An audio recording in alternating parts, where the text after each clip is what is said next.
Howdy, y'all. Welcome back to another episode of Season 3 of How Can It Be with Allie Johnson and Kara Johnson.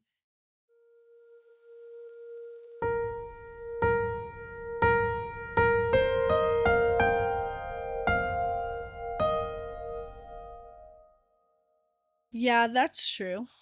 It is. That's true. That's good. I'm Kara. You're Allie. Hey, Kara. Callie!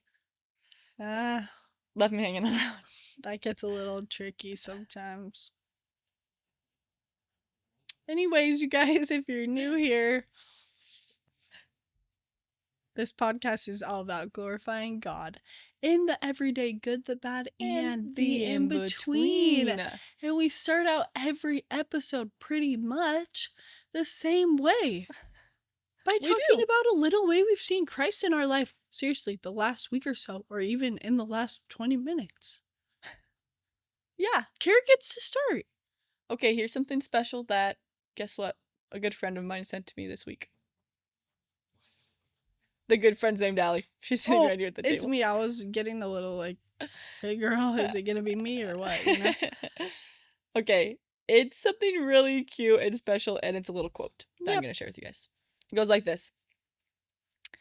In a world begging to be leaders, Jesus came to be a servant. Offensive and unheard of for royalty. What kind of king forfeits his throne for a chance to wash a sinner's feet? Oh. And I'm thinking that it's just really sweet. First of all, at the beginning it says, in a world begging to be leaders, Jesus came to be a servant. Just like starts out and is like, he's different than everyone else.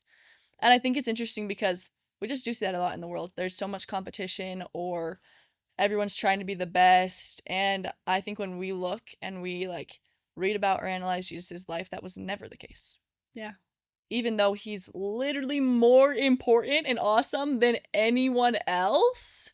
That's true. He was never walking around being like, yeah, like, listen to me, like, look at how cool I am, like, me. It was never about that. And we even see, like, times when he healed people and was like, don't tell anyone. Yeah. Or was, like, on the outskirts of town all the time. And he was never needing to be, like, the spectacle. He was never needing to be the most important person in the room. But he was. Yeah. And that's, like, some of my most favorite interactions with people are also when they're like that. When I'm like, get to know the person, I'm like, wait, this person's actually literally so cool. Yeah. And they're not full of themselves. Yeah. And they're not like trying to like fighting for the center of attention all the time. I'm like, they're just actually naturally hilarious. And those are like the best kind of people. Yeah. Where you can just see that they're like actually genuine. And I think that Christ is one of those people that is a genuine person. And that's different than everyone else. Yeah. That he can light up a room, but he doesn't have to be the center of it. Yeah. And that it says here, what kind of king forfeits his throne for a chance to wash a sinner's feet? Nobody but him. That's what I know to be true. Where we know kings and rulers or something that they want to be up there on the top and they want to sit in that throne. Yeah.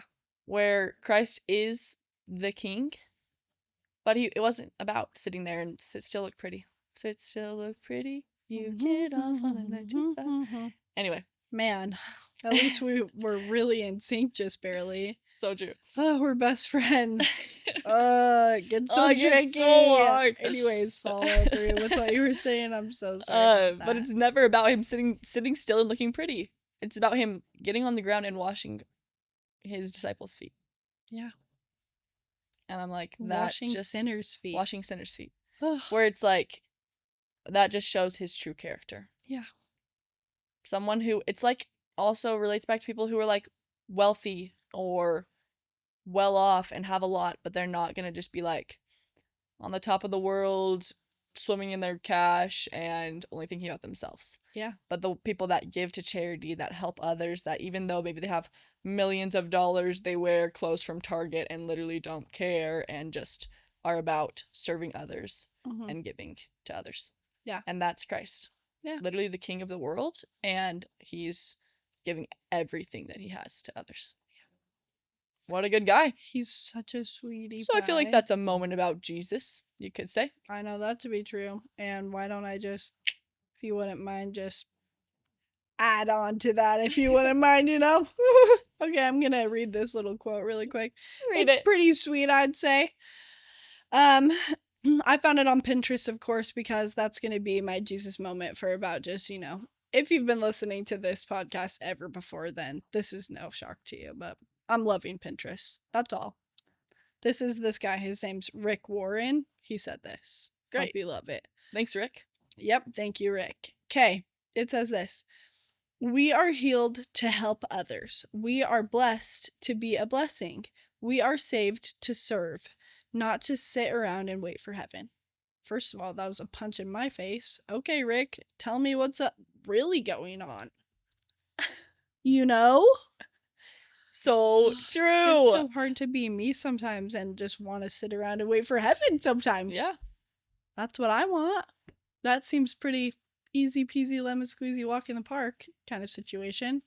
Sure you can imagine. Oh, man. But I think also what's awesome about this is even though the beginning of this, like, depending on how you look at it, could seem like a lot of work, like we're healed to help, we're blessed to be a blessing, we're saved to serve. It's like, okay, what about me, you know? But it's like, if you read literally what's said before all of these, we're healed, we're blessed, we're saved. And it's kind of just this whole idea of like, what's the reason why we get to experience the wonderful blessings that come from being healed and helped and blessed and saved? Yeah. If we don't share it and we don't allow for other people to experience that same thing, in the same way that being healed and being blessed and being saved changes our life for the better, we have the chance to give that to somebody else and to move the torch along and light up somebody else's life in the same way that Christ did. Like, he was perfect. His life could have been a walk in the park, but instead he was on the ground washing sinners' feet. Yeah. It's almost like also a way that we can show that we truly have been healed or truly have changed is when we give to others and we serve. Mm-hmm. And we're like showing to Christ that we learned from our experiences, that we accept him, and now that we want to help others to be able to do the same thing. Yeah. It's like a great blessing that we have in our lives, even though we may look at it sometimes it's like, what about me? Mm-hmm. What about me? Now I finally am healed, now what? Do I have to do just like help other people? Yeah.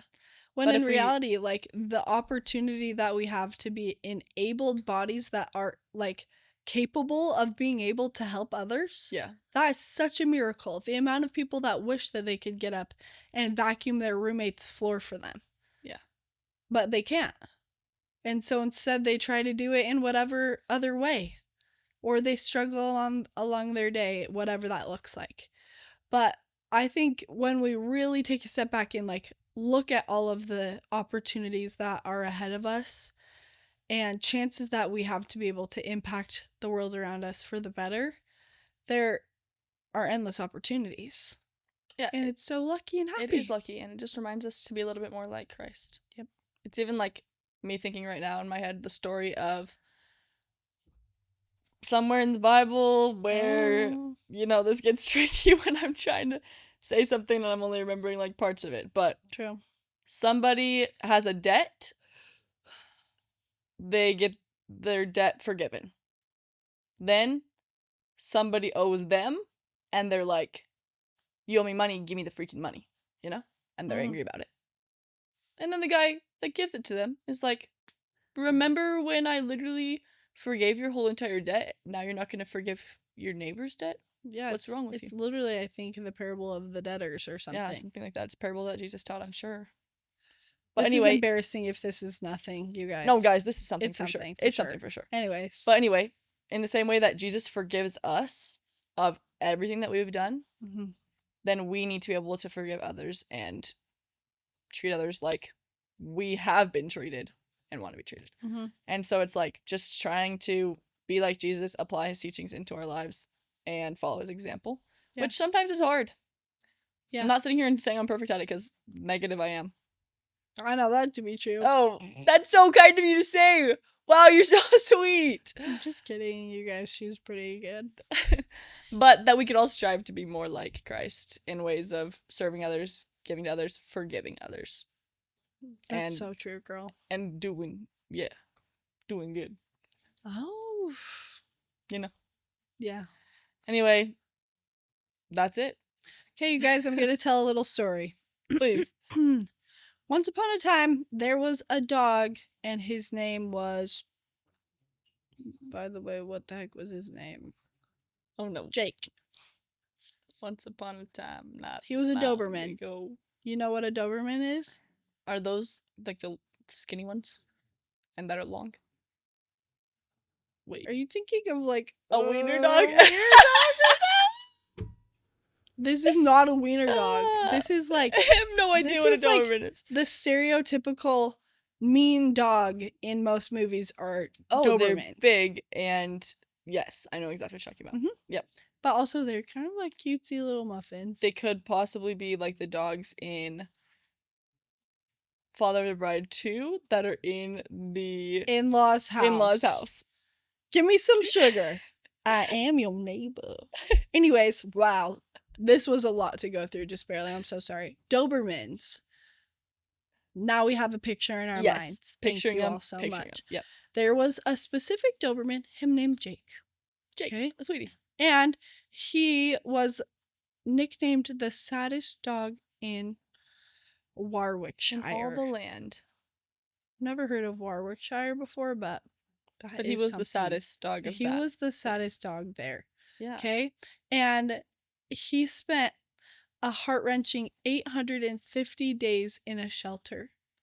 Oh, he spent 2 Christmases. I would be sad too if I were him. Yeah, and that's why I'm called the saddest dog. Yeah. Anyways, something about him is he has anxieties. Relatable Jake, okay? He's scared of other dogs plus other humans. Scared of everything. He's scared. I get so scared. Seriously. He's a scared Doberman. Don't I know it? Anyways, the miracle here is that it was approaching Christmas time, and he was about to spend his 3rd Christmas in the shelter all by him lonesome. Oh, nobody was seeming to want him. And that's what gets really tricky. Then there were these people called John and Amanda. Oh, I have a feeling John and Amanda are going to be such sweet people. That's so true. They were looking to add 4 paws to their family and stopped outside of his kennel.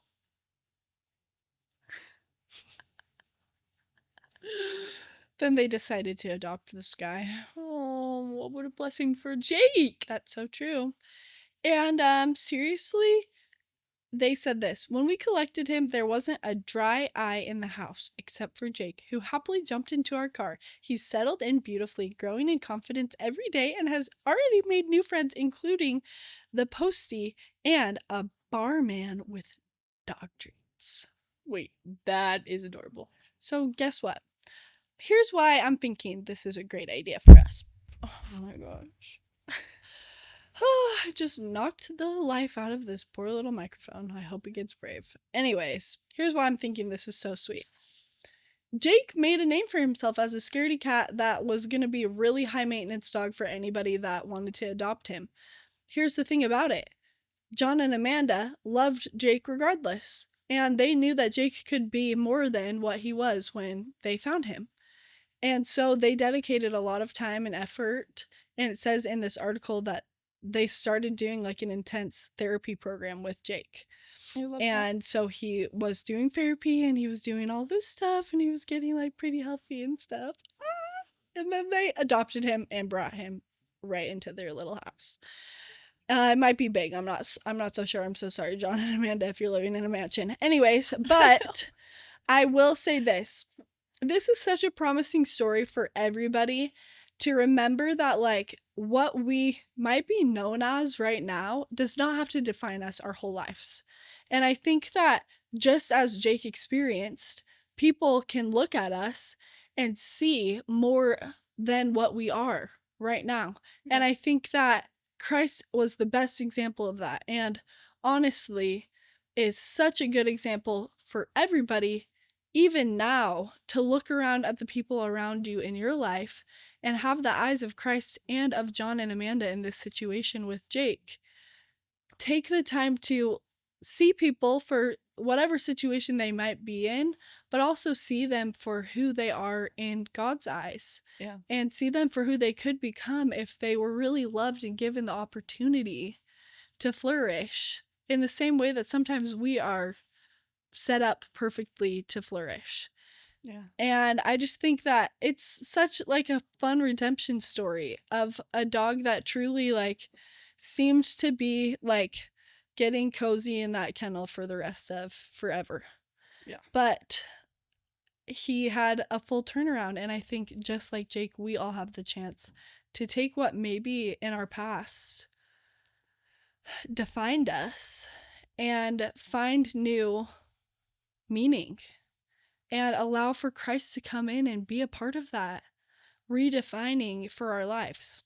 I also think it's interesting just because, like we were talking about the type of dog and how they can sometimes be mean dogs. Yeah. That maybe he could have been a mean dog. It's like when we think about, what does someone else think about me? And now I'm going to be that way because they think of me like that. Yep. He could be like, oh, everyone thinks I'm a mean dog. I'm just going to be a mean dog then. Uh-huh.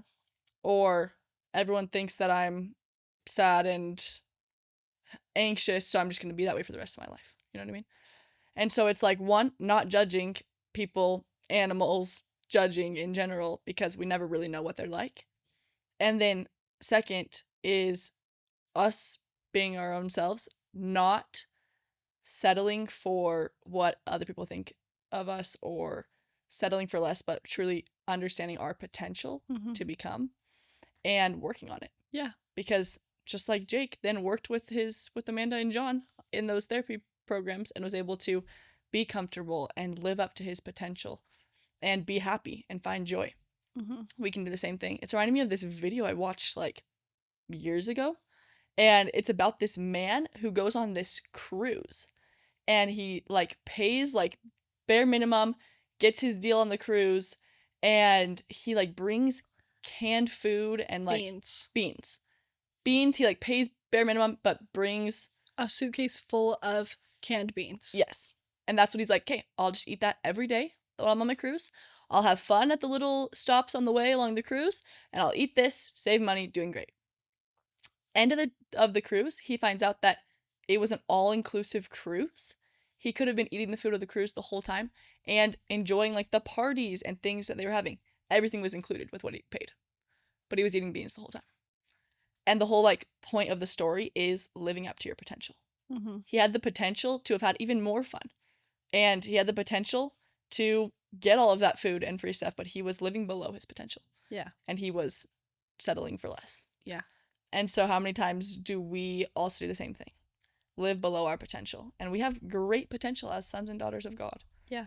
And so when we apply ourselves, when we look and we see really what we can do or what's available to us, given God's grace, then we can see that we actually can become amazing people or dogs. That's so Just true. like Jake. It's so true. I think also a big thing that goes hand in hand with seeing your potential is knowing your identity. And I think just like that guy on the cruise, or like Jake the Doberman, like so much of life we are told and we see and hear what other people think we are. And I think as time goes on, that starts to become our truth, what other people have told us our whole lives, which makes sense because when we're little, we have to be raised by other people and trust other people's opinions and believe what people tell us. So it makes sense that if people all around you are telling you you're this your whole life, that you might just believe it. But in the same way, it is so important to remember what God says you are, which is His. You are His, and you are wonderful, and you have endless potential because you were created by a God like Him, who has a plan full of endless possibilities and wonderful avenues for you to take, and a gracious plan that will forgive you and will help you grow even if you believed the worst about yourself. But because his son came and lived and died for you and rose again for you, you get every day the chance to remind yourself who you truly are in the eyes of God and who you are in your heart and in your own eyes. Your identity is that of a child of God. Yeah. And if he says that you are cut out to have endless and wonderful, majestical potential, then you are. Yeah. Regardless of what people say about you. So remember that you can be perfected through the grace of Christ. Mm-hmm. And that you're sons and daughters of a God and that you have divine potential. Mm-hmm. So live up to it. Yeah. You can be more tomorrow than you were today. So it's like there's hope or something. Yep. That's so special. It's perfect. Love you guys. He loves you more. We'll see you. Bye. Bye.